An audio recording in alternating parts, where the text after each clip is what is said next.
Hello everyone, this is Grandus Classicos 93 coming to you with another video. So I did it. I finally got around to see it. Toy Story 4. Now I don't want to make this video too long that it needs to be, so let's go ahead and get right to it. I wasn't actually planning on seeing this movie due to hearing negative feedback about the characters and that there really is no point to making a Toy Story 4. But after watching Toy Story 3 for the third time this past week, I decided to give this one a try. Now I assume most of you have seen this movie already since it came out about a month ago, so I'll go ahead and give my honest review disregarding any spoilers. If you haven't seen it yet, you can go ahead and feel free to continue or watch another video. Plot-wise, I have to say that it had a very good story. Before watching this, I had no expectations. After Toy Story 3, there really was nowhere else to go with Toy Story, but this movie pulled it off rather nicely. I like how the movie starts off 9 years prior with the backstory of Bo Peep being given away in a donation box because Andy's little sister, Molly, no longer needed her. Despite Woody trying to get her back, she refuses and leaves the gang. This is an important point in the movie because it sets up Bo Peep for the movie, and it also answers the question from Toy Story 3 as to why she wasn't in the movie. Now, Sporky goes missing, and the whole gang goes on a rescue mission to try to retrieve him in order for Bonnie to be happy.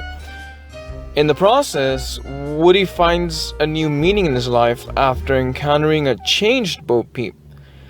I'm not going to go too much into detail, nor do I want to retell what you guys already have seen in the movie, but rather give it my honest criticism, which for the most part has been fairly positive. I took from this movie a personal perspective because I could relate to it very much, and that is why I enjoyed watching it. I personally liked it more than 3. Now I like the whole philosophical message or theme of this movie, which would be love, loyalty, and the meaning of life. You know, Sporky feels like he is trash, but Woody convinces him that he makes Bonnie happy, and that gives Sporky somewhat of a purpose. We can relate to this because, you know, as human, we are meant to be loved.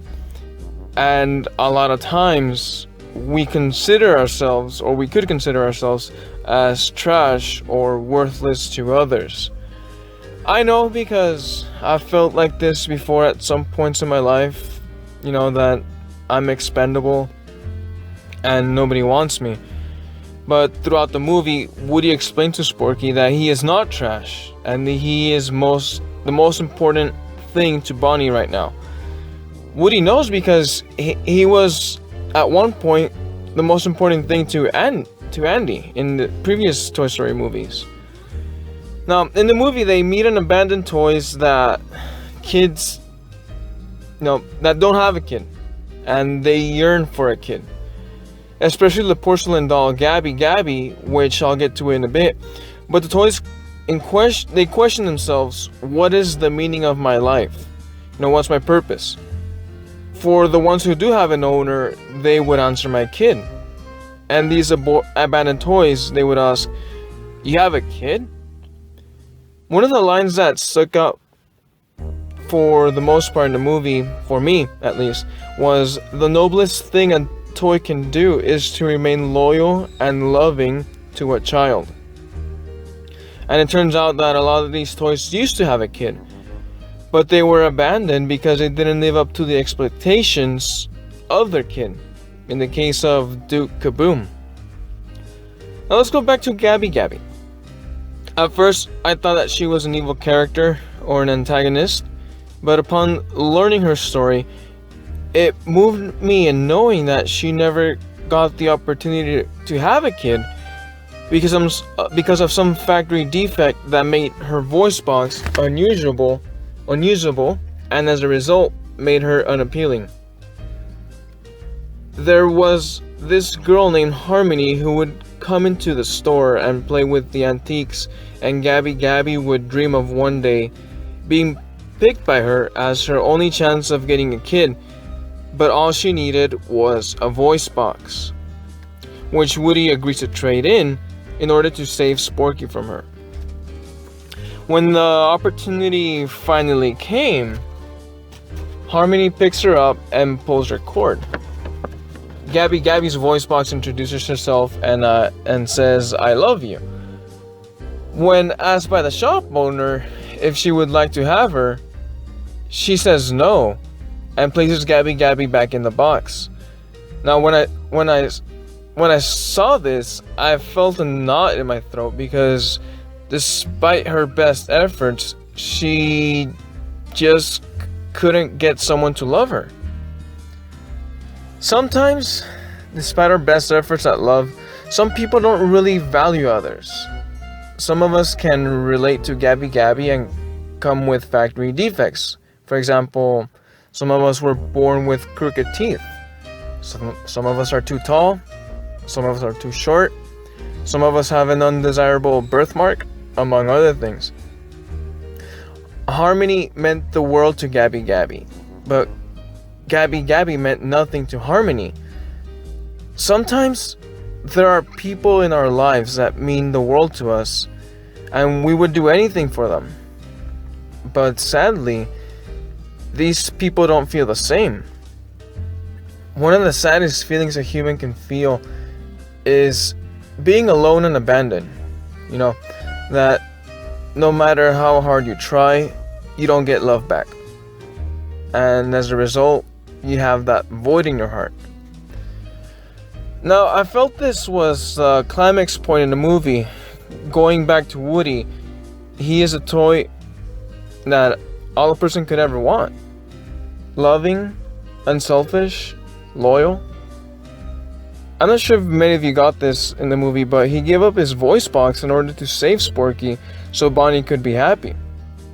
Now, being the good friend that he is, he comforts Gabby Gabby in saying that sometimes when people don't want us, we have to move on. Because perhaps Harmony wasn't the one, but outside, there was a bunch of kids that would love to have Gabby Gabby.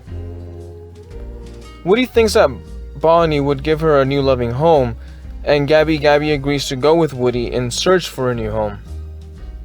What Woody said to Gabby Gabby was actually told by him by Bo Peep, that she moved on and she has lived a better life outside of having a kid. Going back to what I said earlier, when some people mean the world to us but they don't bat an eye for us, it is time to move on, and they don't deserve our love. But take comfort in knowing that there are many other people out there that would be happy to have us in their lives. The hard part then is letting go and overcoming that fact. I know I've felt like that before, and occasionally do still feel that way sometimes towards certain people in my life. On the way back to Bonnie, Gabby Gabby encounters a crying and lost girl.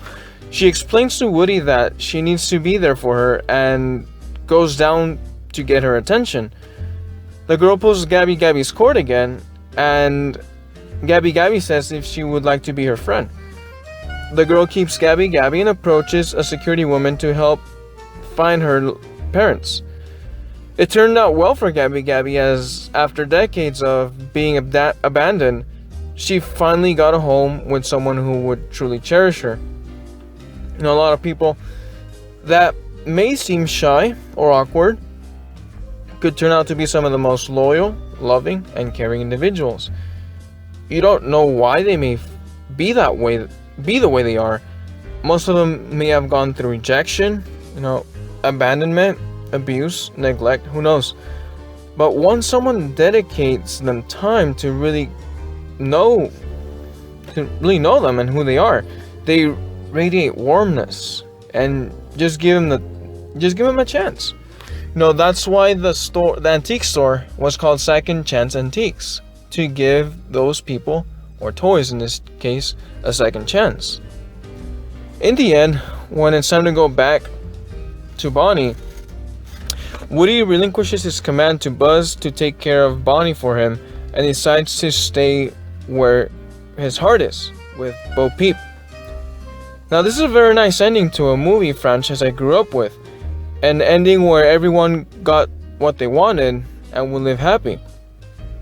Sure, it may be sad for the other toys knowing that their old-time friend Woody will no longer be with them, but they know that he will be happy because it is what he chose.